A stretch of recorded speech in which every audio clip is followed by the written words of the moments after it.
Good morning everyone. আজি ৰাতিপুৱাৰ চাহকাপ এনেদৰেই খালোঁ। তাৰ পাছত আচাৰ বটল কেইটা ৰ'দত উলিয়াই ল'লোঁ। এইবাৰ মই প্ৰথম আচাৰ বনাইছোঁ জানেনে?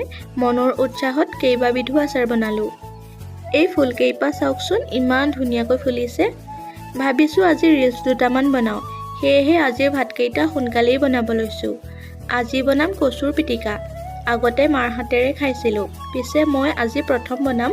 এয়া মই কচুৰ পিটিকাৰ বাবে লৈছোঁ কেইডালমান কচু ঠুৰি, কেইটামান কণ বিলাহী, নহৰু আৰু জলকীয়া কেইটামান। এয়া মই নিমখ অকণমান দি বইল কৰি ল'লোঁ।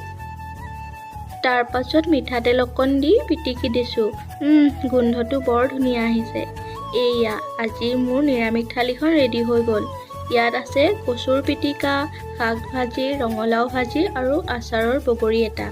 তেনেহ'লে এতিয়া খাই লওঁ। আজিলৈ আহিছোঁ দেই, বাই।